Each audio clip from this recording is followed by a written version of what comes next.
Board exam में OMR sheet कैसे भरी जानी है। इस बार जो ओएमआर शीट है वो हाई स्कूल और इंटरमीडिएट दोनों में आएगा। और मैं आपको गुड न्यूज़ देना चाहता हूँ कि यूपी बोर्ड में भी क्लास 12th में भी इस बार से 20 ऑब्जेक्टिव क्वेश्चन आने वाले हैं। ठीक है, ओएमआर शीट कैसे मिलेगी, कैसे भरना है, ठीक है, किस तरीके से किस चीज़ों को हमें ध्यान में रखना है, सारी बातें आज हम जानेंगे सीखेंगे। ओएमआर शीट में भर के भी आपको दिखाऊंगा। ठीक है, तो चलिए स्टार्ट करते हैं। सबसे पहले आपको ओएमआर शीट ऐसे मिलेगी। ठीक है, ये जो पूरी ओएमआर शीट आपको मिलेगी, देखो ओएमआर शीट एक ऐसी चीज़ होती है, कॉपी अगर एक थोड़ा बहुत मिस्टेक हो तो आप उसको दूसरा भी कॉपी टीचर दे सकता है, लेकिन ओएमआर शीट आपको दूसरी कभी नहीं मिलेगी, कभी नहीं मिलेगी, ध्यान रखिएगा। ठीक है, तो चाहे आप 10th में हो या 12th में हो, आपको बिल्कुल ऐसी एक ओएमआर शीट मिलने वाली है। किस तरीके से भरना है, कैसे लिखना है, वो भी मैं आपको बताऊंगा। ठीक है, ये जो आप देख पा रहे हैं यहाँ से, ये वाला पार्ट आपको ना घर के लिए मिल जाएगा, हर पेपर के लिए। ये वाला पार्ट जमा होगा, नीचे वाला पार्ट फाड़ के आपको घर के लिए दिया जाएगा। ठीक है, और ओएमआर शीट भरते वक्त क्या सावधानी हमें बरतनी चाहिए, किन चीज़ों का हमें ध्यान रखना चाहिए, ये बोर्ड वालों ने खुद आपको बता रखा है। पहले वो हम जान लेते हैं। ठीक है, फिर हम बात करते हैं। देखो मैंने यहाँ लिखा हुआ है आपके आंखों के सामने। सबसे पहला पॉइंट क्या है, किन बातों का हमें ध्यान रखना है, केवल काले या नीले बॉल पॉइंट से, बॉल पॉइंट जैसे हम आम भाषा में क्या कहते हैं, डॉट पेन, यानी कि आपको जो जेल पेन है इन सब का प्रयोग नहीं करना है। काला पेन या फिर नीला पेन, ये दो ही पेन अलाउड है। तो ये जो गोला भरोगे ना, यहाँ पे ये जो गोला भरना होता है, यहाँ पर ये जो गोला भरोगे, इन गोलों को आप या तो काले पेन से भरोगे या नीले पेन, कोई एक ही पेन चलाना है, दोनों पेन नहीं चलाने। ठीक है, केवल काले या नीले बॉल पॉइंट से सही गोले को निशान से भरिए। ठीक है, फिर हमें क्या दे रखा है, प्रत्येक प्रश्न का उत्तर उत्तर पत्रक में दिए गए क्रमांक के सामने संबंधित गोले में निशान लगाकर दीजिए। हर प्रश्न के 4 विकल्प है। ठीक है, हर प्रश्न के 4 विकल्प है। अगर आप एक विकल्प भरते हो और बाद में आप ये पाते हो कि यार ये तो मेरा गलत हो गया, ये दूसरा ऑप्शन सही है, तो आप उस एक गोले को भरने के बाद दूसरे गोले को जब आप भर दोगे ना, उसमें हल्का फुल्का टिक लगाओगे तो पूरा गलत माना जाएगा। आपको एक ही गोला पूरा भरना है। ठीक है, दूसरा गोला में अगर उसके उसी उसी 4 ऑप्शन है, इस गोला को आपने भर दिया और आपको पता चल रहा है कि भैया ए ऑप्शन नहीं, बी ऑप्शन सही है, और बी ऑप्शन को भर रहे हो, तो फिर गलत हो जाएगा। तो ऑप्शन को टिक मारने से पहले, गोले को पूरा भरने से पहले पूरा 100% श्योर हो जाओ आप कि भाई इसका यही सही है। बाद में कोई डाउट नहीं रहना चाहिए। ठीक, ये चीज़ आप जान लीजिए। उसके बाद यहाँ देखिए, ओएमआर पर सभी प्रविष्टियाँ सावधानीपूर्वक भरें। उसमें कटिंग, ओवर राइटिंग कदापि ना करें। आपके मन में कोई भी चीज़ अगर डाउट रह जाती है ओएमआर शीट को लेके, तो अपने टीचर, क्लासरूम में जहाँ बैठोगे वहाँ पर क्लास टीचर्स होंगे, वो आपको गाइड करेंगे। उनका दिशा निर्देश से ही आप ओएमआर शीट भरो, क्योंकि ओएमआर शीट आपको दूसरी नहीं मिलेगी। अगर कट-पिट हो गई, गलत हो गया, तो फिर वो पेपर गया आपका, भूल जाओ फिर। आपका आपको विषय में कितना आता है, नहीं आता, वो तो बात की बात है। तो ओएमआर शीट में कोई भी गलती नहीं होनी चाहिए। थोड़ा-सा भी डाउट लगे, तो टीचर को बुलाओ और उनसे पूछ के आराम से भरो। कई बच्चे क्या करते हैं, देखो यहाँ पर ओएमआर पर व्हाइटनर का प्रयोग बिल्कुल ना करें और खुरचे नहीं, अन्यथा उत्तर का मूल्यांकन नहीं होगा। कई बच्चे क्या करते हैं, ऑप्शन गलत होने पे उसपे व्हाइटनर लगा देते हैं, ब्लेड ले जाते हैं, ब्लेड से खुरच देते हैं ऐसे-ऐसे करके, और सोचते हैं फिर उसके बाद ऑप्शन पे गोला मारते हैं। ऐसा करोगे तो आपका कॉपी चेक भी नहीं होगा। ओएमआर शीट कोई टीचर चेक नहीं करता है, कंप्यूटर चेक करता है। कंप्यूटर के अंदर डाला जाता है, वो स्कैन करता है, और जब ऐसा खुरचोगे, ओएमआर पर लगाओगे ना, तो स्कैन में एरर आ जाएगा और पूरी ओएमआर शीट आपकी रिजेक्ट हो जाएगी। तो एक छोटी-सी गलती आप पे भारी पड़ जाएगी। तो किसी भी प्रकार के मिस्टेक से बचना है, व्हाइटनर का प्रयोग नहीं करना है, खुरचना नहीं है। ठीक है? प्रत्येक प्रश्न का उत्तर केवल एक ही पूरे गोले में गहरा तथा पूरा निशान लगाकर दीजिए। ठीक है? निशान कैसे लगाना है वो अभी आपको मैं बताऊँगा। उत्तर के लिए दिए गए सही गोले में निशान लगाएँ। उत्तर पत्रक पर अन्य कहीं कोई निशान ना लगाएं।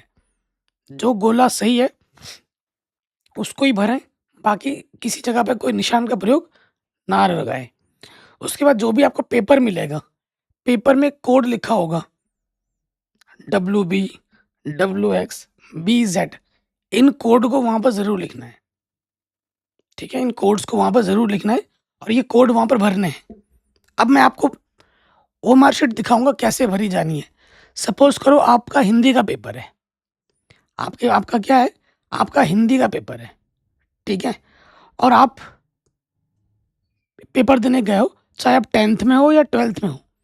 आपके पास क्या होगा, जिस भी जिले के आप हो, जो भी आपका नाम है, रोल नंबर है, वो लिखा हुआ आएगा ओएमआर में।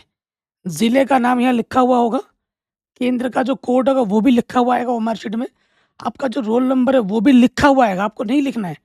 ठीक है, हिंदी का पेपर होगा और जो विषय का जो प्रश्न पत्र का कोड नंबर होगा 801 वगैरह, वो ही यहाँ पर लिखा होगा।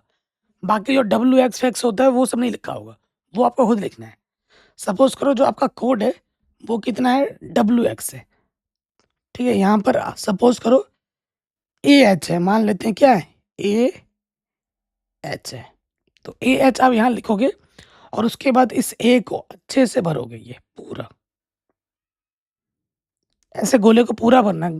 कई बच्चे गोले पता है ऐसे भरते हैं, ऐसे ऐसे भर दिया, तो वो स्कैन नहीं होगी। थोड़ा भी अगर छूटा हुआ है तो वो स्कैन नहीं होगा, वो रिजेक्ट हो जाएगा।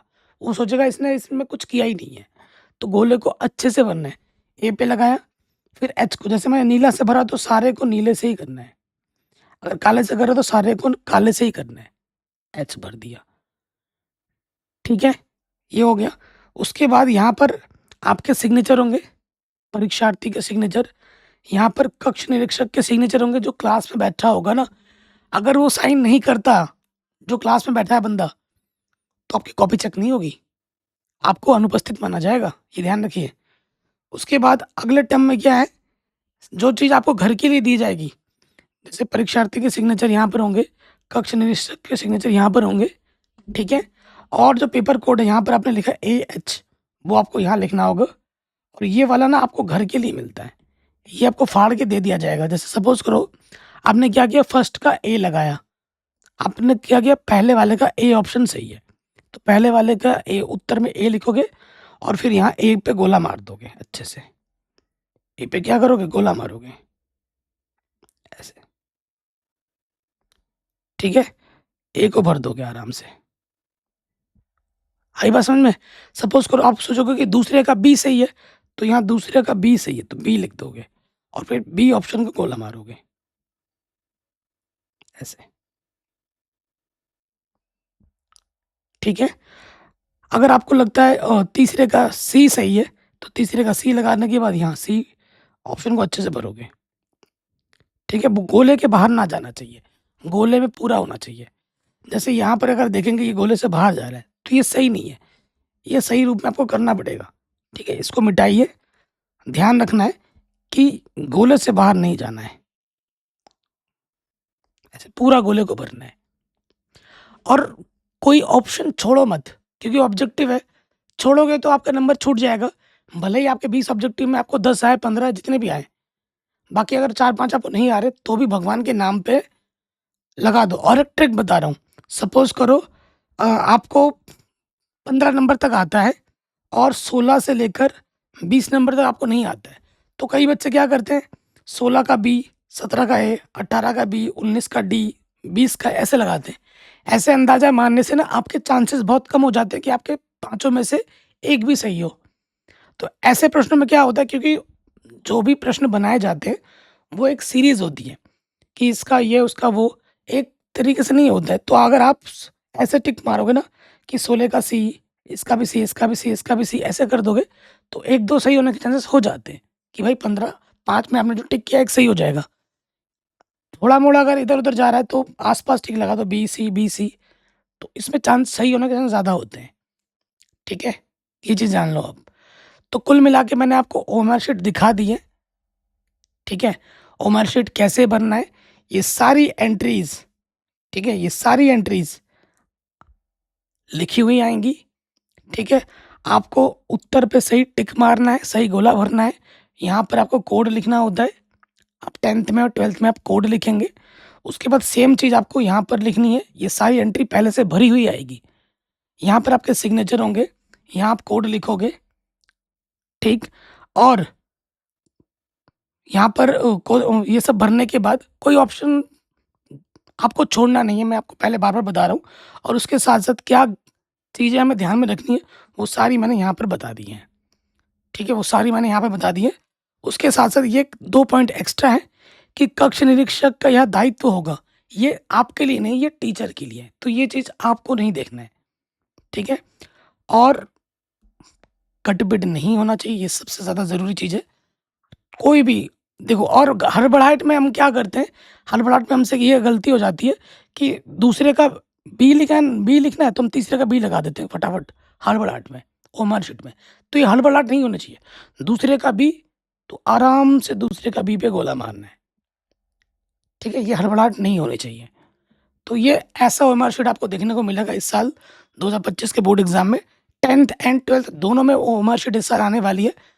हर एक एग्ज़ाम में आपके 20 ऑब्जेक्टिव आएँगे, हाई स्कूल वालों को भी और इंटर वालों को भी।